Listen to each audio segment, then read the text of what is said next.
Hey, everybody, this is John at Ubaldi Reports, the one website that provides and podcast that provides fact, not fiction, on issues facing America, whether globally or domestically. And with me is my two good friends and co host, Joe Bitts, retired combat Marine from Iraq, and a veteran Marine, Ray Krause. How's it going, Joe and Ray? Oh, doing all right. How about you? We're doing good. We're doing good. I mean, the one thing I wanted to do on this one, every week I kind of think of what are we going to talk about, and there's a slew of things to talk about. Okay, we can talk about classified documents, or we could talk about.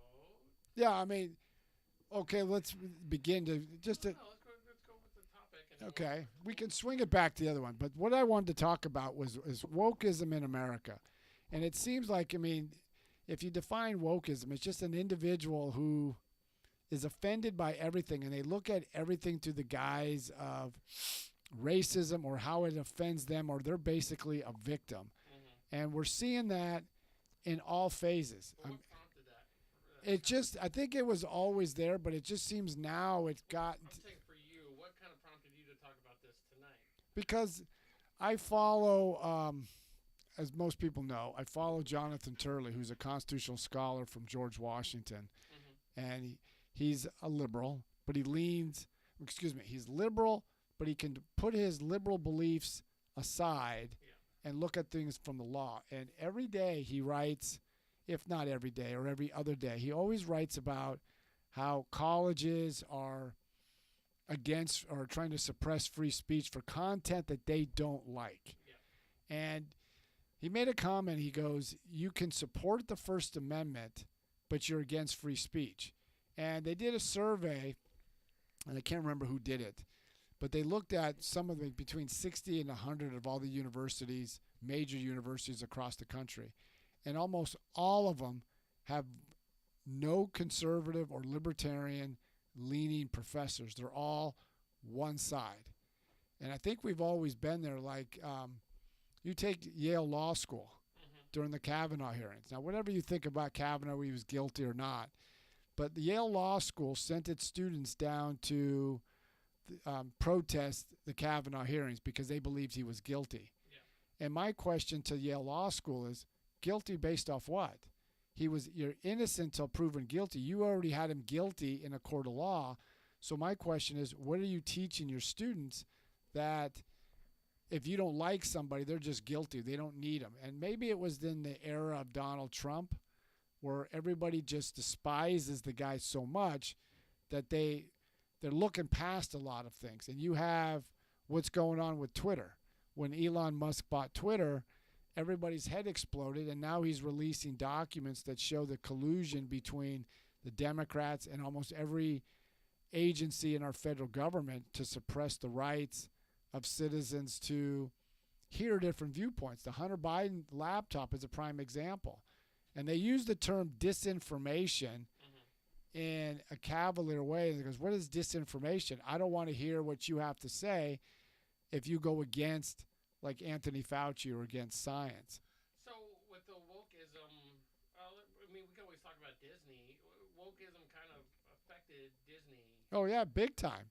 And then what about now it kind of prompted a new CEO, or it prompted the old CEO to come back. And is that wokeism? Or are they going to put that to the wayside? We'll have to see, because corporations got caught up in it. They just succumbed to this pressure from one side that if you don't do certain things, like even Al Sharpton, he pushed companies to support this equity, diversity, and inclusion. And if you don't, you get a protest. So a lot of companies succumb to the mob rule. And they look at everything like, I've known individuals who believe that if someone who's of a racial minority sect, black, Hispanic mainly, that you can never get ahead. You're always a victim. And they're teaching like critical race theory.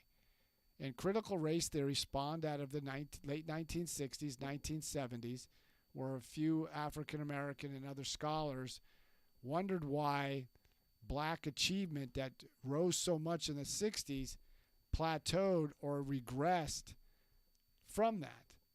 And what they did, they came to the conclusion it had to be America is systemically racist. And then you have, Mayor de Blasio, when he was the mayor of New York, wanted to get away from these high performing schools that you had to take a test to get in. And he found out a lot of African Americans and Hispanics are not getting into these schools. But instead of looking and asking the question why, maybe because their K through 12 system that they go to is subpar, they just looked at it, oh, it had to be because of race. That's the answer. When it comes to wokeism, there's a lot of people are trying to be, social justice warriors, and a lot of those people seem to be on the white side. Well, they come from this white progressive elite. Okay, so let's go with that for a second. And do you think they're doing more damage when it comes to race relations than good? No, they are doing more damage because when you look at two groups, whether you're white, African American, Hispanic, or Asian, when you're always seeing yourself as a victim, no matter what you do, you're always seen as a victim. Now, is America... What if other people are looking at you as a victim? Isn't that more damaging? Well, but here's the point where it gets to be damaging. If you look at everything through the guise of you're a victim, when you have medical schools across the country say we got to include diversity, equity, and inclusion, when we have to do everything through those guys, there was a professor that was told, very prominent professor, I think it was at Harvard, he said you need to look at everything through the guise of diversity, equity, and inclusion. Even a professor out at UCLA, he was told by some of his students that you need to not grade African Americans or black students. You need to make standard. You need to lessen how you grade them. And he's like, well, how do I know if someone's black, white, or comes from whatever when this is an online course? Okay. So you're saying, and what they're saying is we got to drop the standards for some of these individuals to succeed. So what does that do if you drop the standards to get into law school, which they said they want to eliminate the LSAT scores to get in? Race and education being one thing, we talked to one of my kids' tutors about when it comes to minority students, they get pushed ahead. They won't hold them back. No, they don't in any classes. It's like Is that more damaging, or well, it is more damage because you're not helping the students. And the latest national report, I think it was the educational assessment, came out in October, and they calculated over the COVID lockdowns, America lost 1 full year of schooling for these kids. A lot of kids lost. The reading scores dropped between 4% and 8%. Math scores dropped about that. It was already bad before, and before the pandemic, and I know I've mentioned this many times on this program, that 70% of African American and Hispanic children are deficient at grade level. But instead of addressing why they go to these schools, like you have Governor Lake in Arizona, she wants to end the school choice program in Arizona. What that means is the money that the state allocates for public education, if you decide to send your kid to a private school or a charter school or another school that you deem is best fit for your child, that money should follow you. She wants to end it. So you're seeing this all over the country, and in California specifically. They're given special preference to certain groups over others. And right now there's a case before the U.S. Supreme Court. I think that's already been argued or will be argued that it was Asian American students are suing Harvard and I want to say the University of North Carolina about racial preferencing, because they said if everything is equal, if they find out that one student is Asian, they get downgraded more than somebody who's black or Hispanic. But they don't look and ask why are blacks and Hispanic not succeeding. And a lot of times these kids go to low performing schools and they're not helping them. And then the other thing, the ducktail off this, the other thing that's huge is this progressive ideology regarding trans and LGBTQ. Because mention that because focusing on race and wokeism is one thing, but another area where they're trying to be woke the LGBT community. So, Ray, what do you got? Political Latino One said, "Cite your source." regarding. I guess everything you're talking about. Well, I mean, when we Well, the define wokeism, okay. the cite the source, I guess, from which if okay, I know from the educational standpoint, Yeah. just from California alone, I can go to the Department of Education for the state of California. It said prior to the pandemic, 70% of blacks and Hispanic students were deficient at grade level in math and English. Then if you look at the national, I think it's the National Educational Assessment that came out in October, said about the same thing, and it's up to 80%. The Los Angeles Unified School District had a report that was leaked to the media and showed 80% of black and Hispanic students were deficient at grade level in math and math and English. And if you talk about the wokeism and free speech, you can look at all the university, any poll that came out or any surveys that came out showed there's really not a lot of diversity in thought.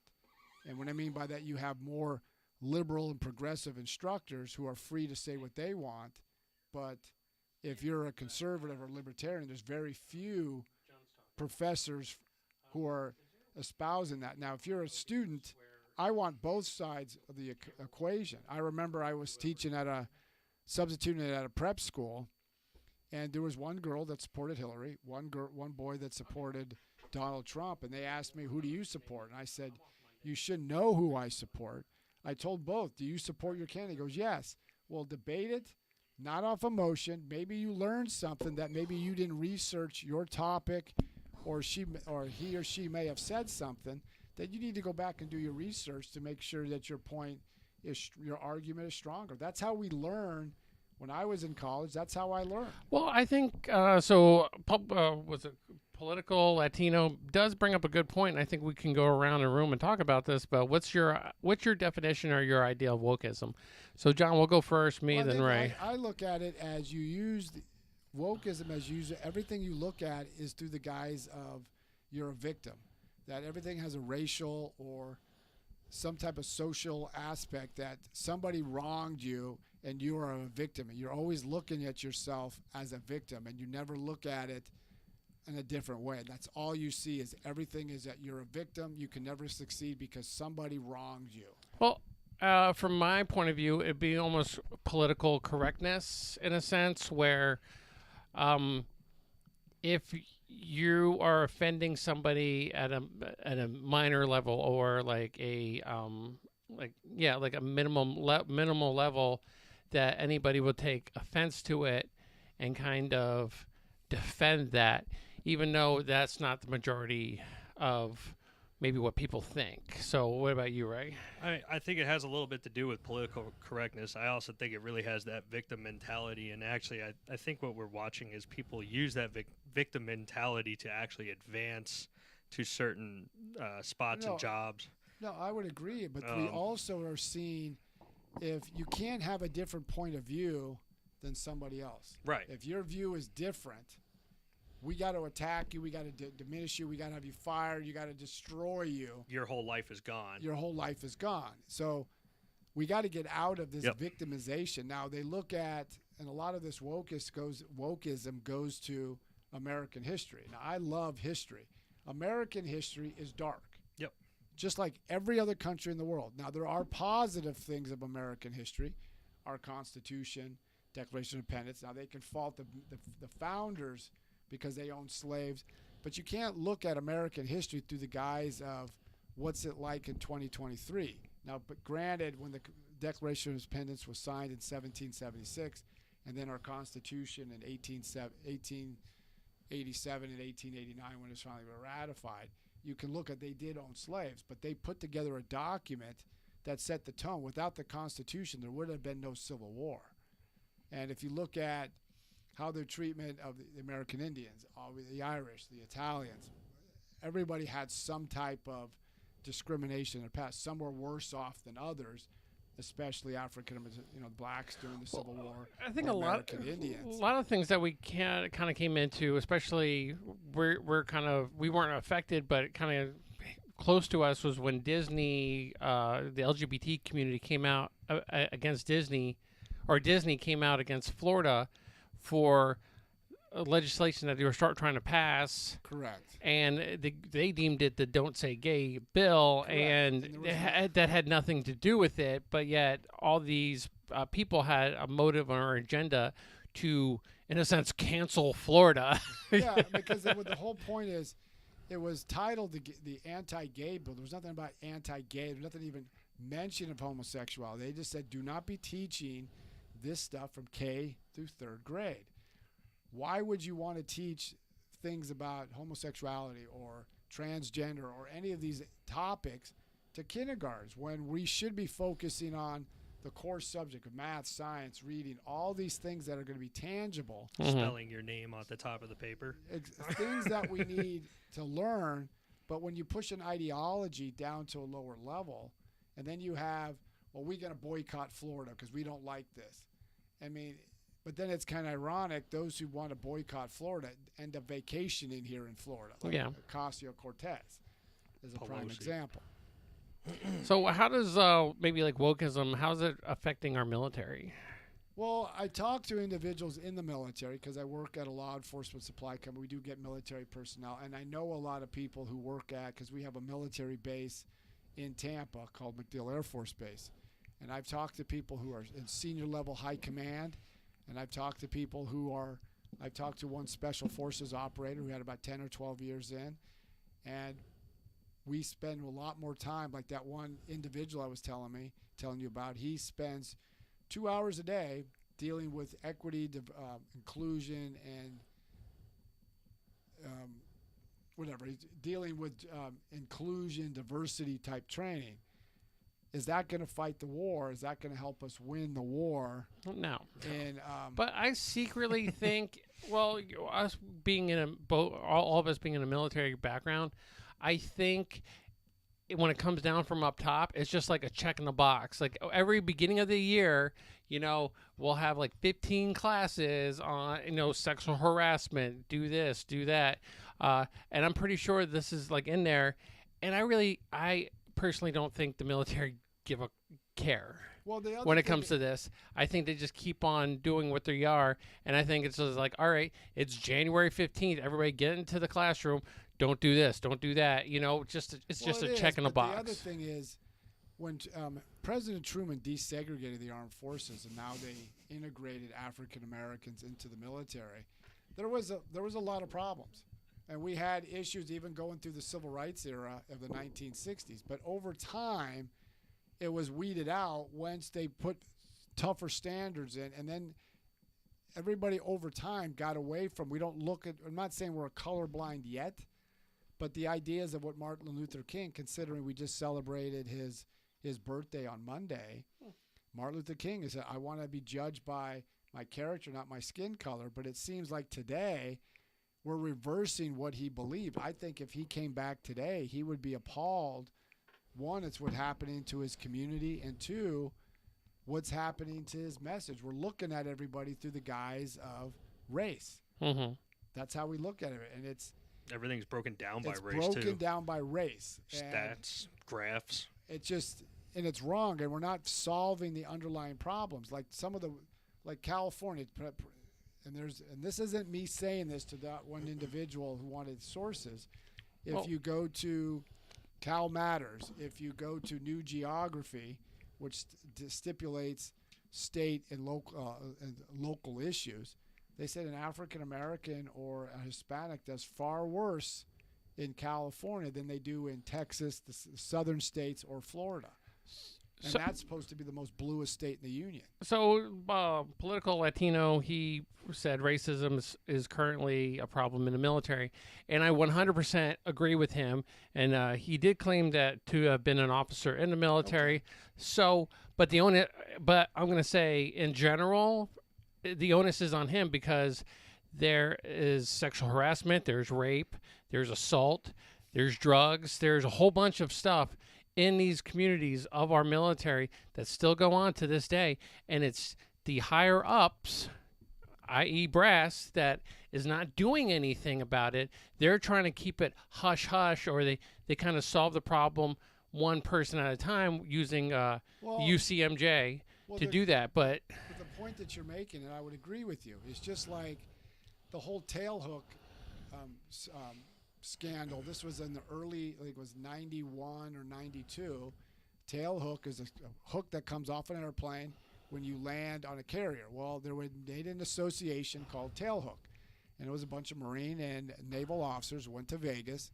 Some women, naval, military females who were in the military were at that function. They were in the hotel, and they were forced to go through the gauntlet where they were virtually sexually assaulted or nearly raped. Mm-hmm. One of them just happened to be the Chief of Naval Operations Staff Secretary, and secretary not being the traditional man. It's just their assistant. Yeah. She was an officer. She went to, remember, the Chief of Naval Operations is the #1 admiral in the military, or at least in the Navy. She goes to him, this is what happened. And his response was, what do you want me to do about it? Yeah. So once he said that, it trivialized it. Now, an example on the other side, I had to teach the sexual assault course when I was on active duty in 2012. My colonel wanted me to ask the females if you've experienced some of this stuff.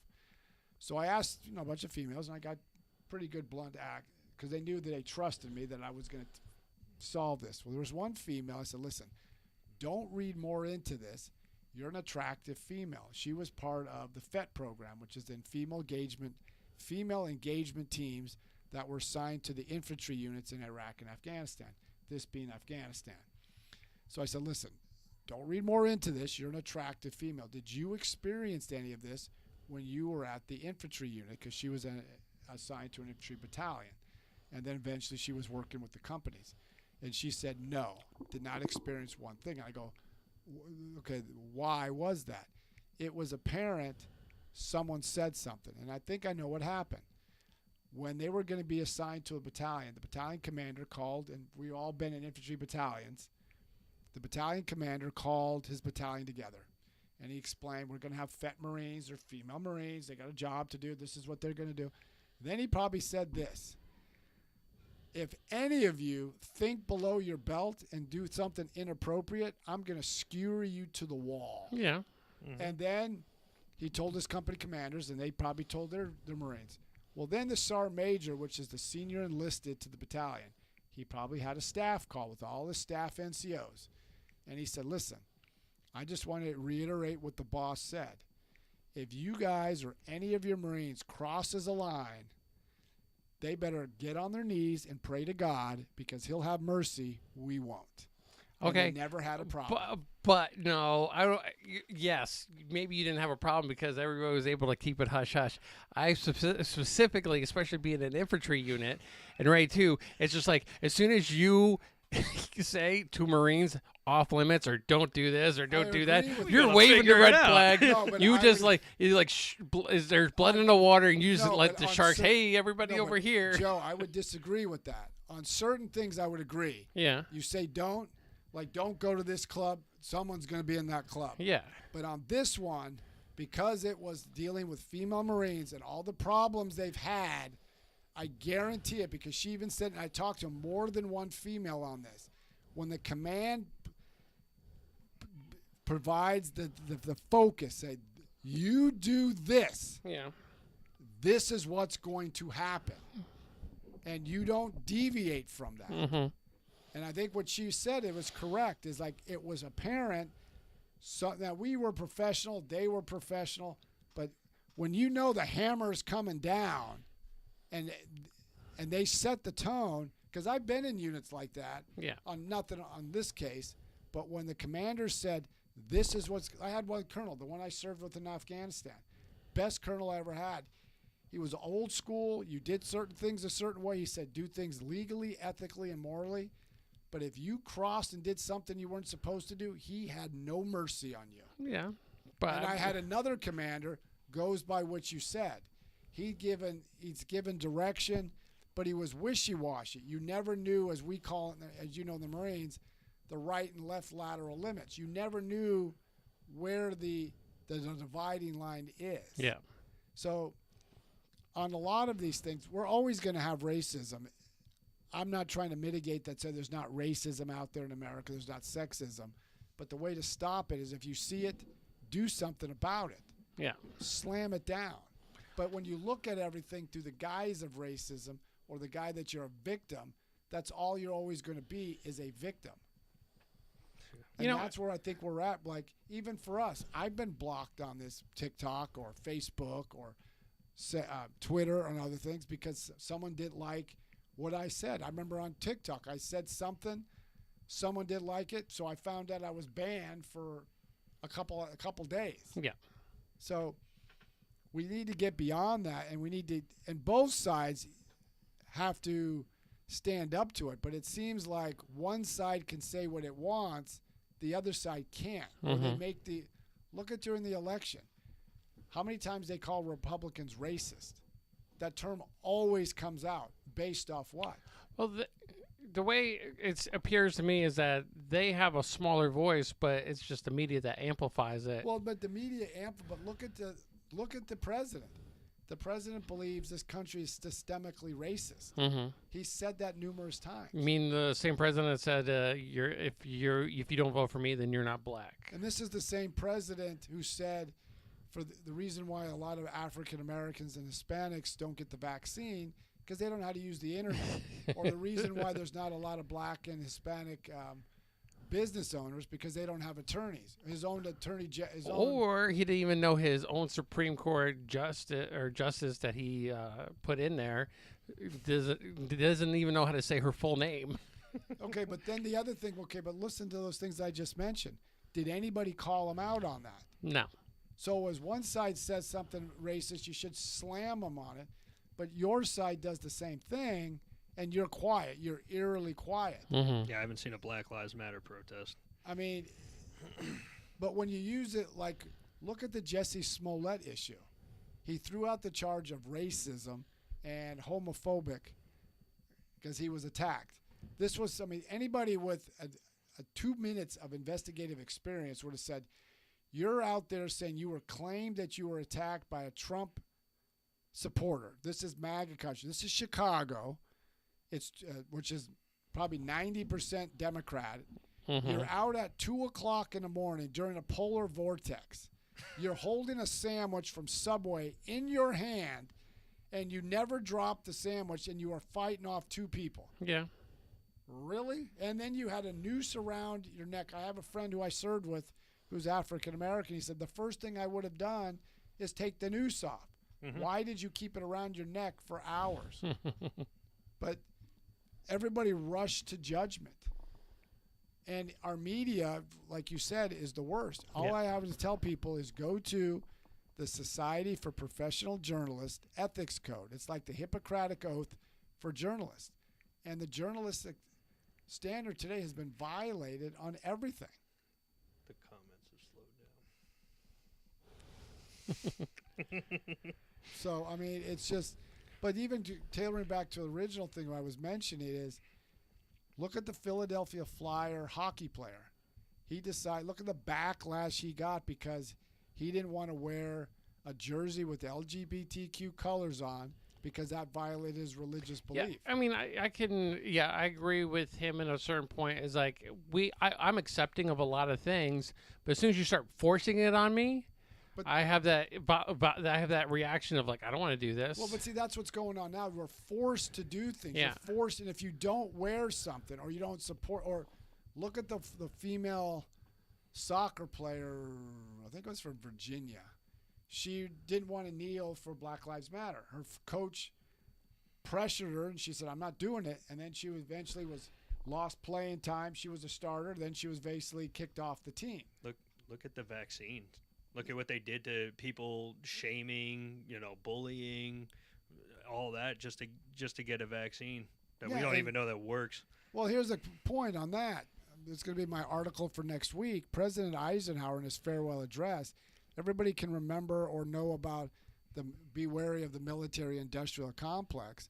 But the other thing he said, 3 paragraphs down, is we need to embrace science, but be wary of science who are trying to push an ideology, all to make sure government dollars keep flowing. Here you have Anthony Fauci, or Dr. Fauci, head of the NIH, was in charge of billions of dollars. So if you didn't toe the line, your university or your foundation or your research or laboratory wouldn't get any government funding. Mm-hmm. Is that what we want? I thought science was supposed to be challenging. When I was in my master's program, you had to be respectful, but when someone put a point of view out, you could comment back and forth, but you had to back it up by facts. Yeah. And we're seeing when facts came out, we had Twitter ban one Harvard epidemiologist because he dared question the vaccination of children or the school lockdowns. Now we're proven right. So is this what we want, that if science says something, we're supposed to just lockstep and accept it instead of challenging it? Let me see your facts. Where did you get it? Here are my facts. Challenge my facts. Yep. So, John, how can they go ahead and get a hold of you if they want to challenge your facts? They can get a hold of me by going to ubaldireports@gmail.com. That's ubaldireports@gmail.com. You can go to Facebook, Twitter, Instagram, definitely on TikTok, and check us out. We're always there every Wednesday at 7:30 in the evening, Eastern Standard Time. We try to answer a lot of questions. We apologize you won't see some of our last couple podcasts because we had a problem with our editor. We got a new editor, so we're going to be posting those. So you'll probably get those in the next day or two. But keep checking us out at 7:30 Eastern Standard Time every Wednesday. So I like to turn time over to Joe and especially Ray. Ray has some things regarding rules by the alcohol, tobacco, and firearms, some of the rule changes. Why don't you go over that, Ray? So just, what is it? Today's Wednesday, so I believe it was Monday. If I have it correct, it may have been. I think it was Monday. I believe it was Monday. The ATF, who is a enforcement branch, not a legislative branch, decided that they were able to rewrite the rules of the pistol brace.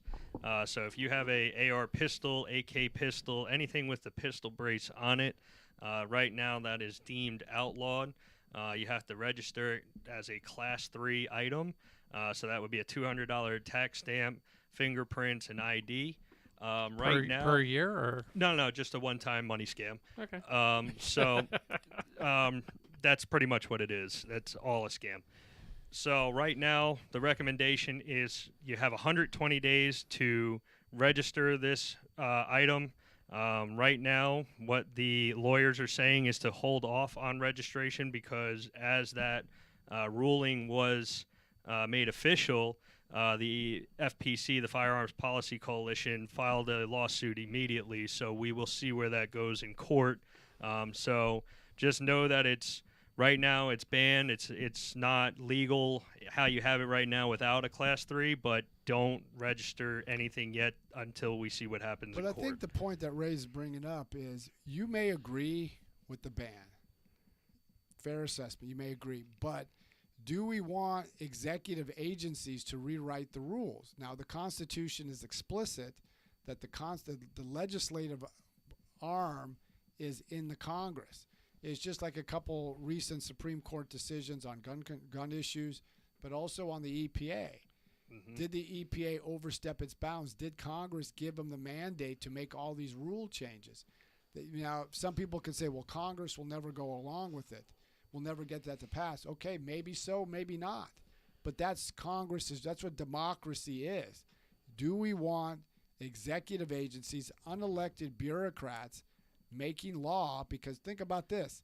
You may like this law, but what happens when another party controls the executive agencies and they start making laws that they like and you don't? And we have bills that we like that I know that they're not going to like that we have ready to be submitted. Exactly. And but I mean, you know, it goes both ways. It definitely goes It's both ways. But I mean, you know, more to this very point of the pistol brace, what it effectively did was they changed the ruling to fit their narrative. And what it ultimately did was, you know, what we know in circulation is there's multi-million of these pistol braces. So what it effectively did was make those people who own it, and when they owned it and bought it legally, you know, they can now potentially be turned into an overnight criminal. Yeah, so exactly. I mean, but, you know, but to me, the big overarching issue is when executive agencies are acting as pseudo-legislator. I didn't elect anybody at the ATF. Now, you may agree with tougher gun laws. That's fine. That's America. Right. But it has to go through legislation. Now, you all people say, well, the Congress will never support that. That may be fine and dandy, but that's their job. That if that's the case, then you need to elect senators and congressional representatives who reflect your views. Yep. Because it could go the other direction, and that's what people need to be understand. One side can go one way, the other party can say, okay, you just set precedent now. So when, let's say, the Republicans take over, if they do in 2024, well, you just allowed this for Democrats, so we can do the same thing that you may not like. Yep. So it goes either way. So we will monitor that situation. So, Big Bad Joe, anything last words? Yeah, so you can catch Ray and I, hopefully, probably today. We're going to be drinking, playing with guns, and just shooting the shit. So maybe I should have said that. But just go this way. On American Gunslingers, they do get a little bit more animated. Yep. Their vocabulary is a taste of what Joe said. yes. So you can catch us over there. We're at All American Gunslingers on all social media platforms. Check us out, and we will talk to you guys soon. All right, and keep following Ubaldi Reports. Till next time, keep following Ubaldi Reports. That's a $40 fine. I forgot where I was for a minute.